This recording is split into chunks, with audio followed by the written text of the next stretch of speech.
இப்போ நம்ம செய்ய போகிறது முள்ளங்கி பக்கோடா. முள்ளங்கியை கழுவி அரிஞ்சு எடுத்து வச்சுக்கிட்டேன். பூண்டு இடித்து எடுத்து வச்சுக்கிட்டேன்.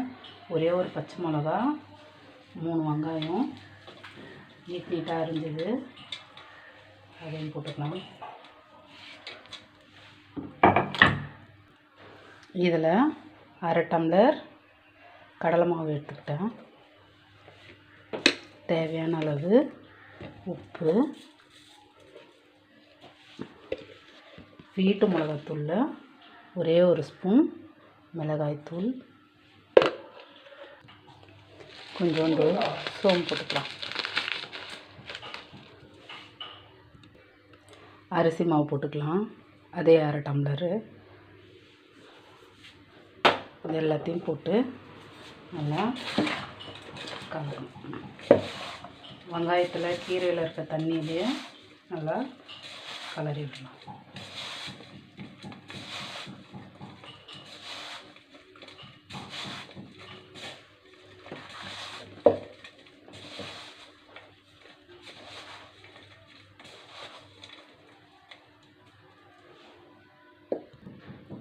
கொஞ்சமாக லைட்டாக தண்ணி போட்டுக்கலாம்.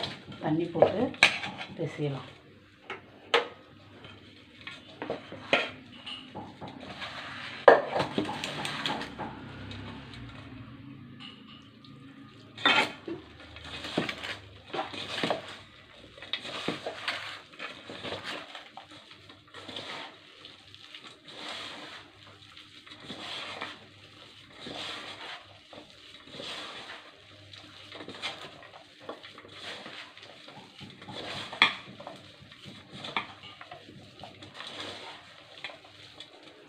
முள்ளங்கி பக்கோடாவுக்கு முள்ளங்கி கீரை பக்கோடா. முள்ளங்கி கீரையை நல்லா அலசி கழுவி அந்த தண்ணியெல்லாம் இருத்ததுக்கப்புறம் அரிஞ்சு வெங்காயம், பச்சை மிளகா, சோம்பு, வீட்டு மிளகாத்தூள், கடல மாவு, அரிசி மாவு, கொஞ்சம் பெருங்காயம் போட்டுக்கணும்.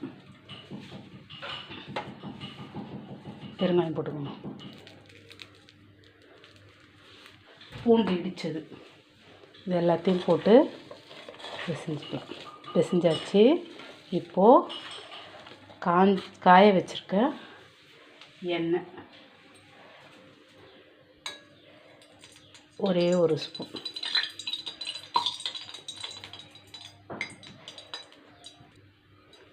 சூடாக இருக்கும் பார்த்து பிசைஞ்சிக்கணும். அவ்வளோதான். எடுத்து அப்படியே பக்கோடா மாதிரி எடுத்து போட வேண்டியது தான்.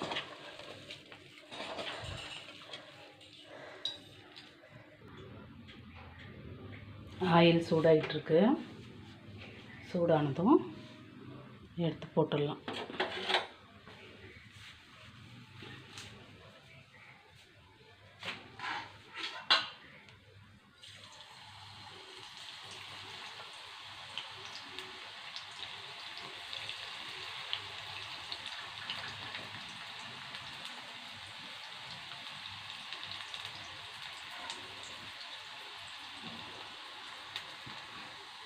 அவ்வளோதான், செவந்துடுச்சு.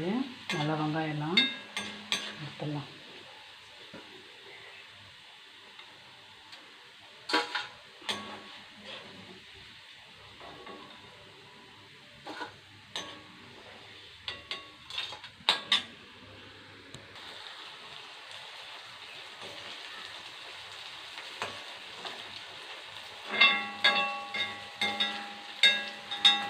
பக்கோடா நல்லா கலர் மாறின உடனே எடுக்கணும்.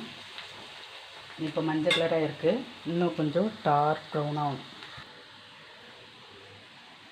எனக்கு தூள் தான் ரொம்ப பிடிக்கும், அதனால் நல்லா உடச்சி விட்டுக்கினேன்.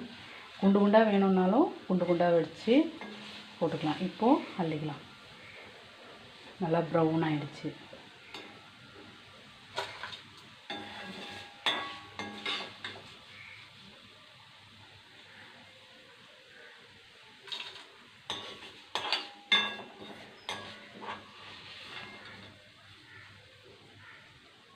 முள்ளங்கி கீரை பக்கோடா தயார்.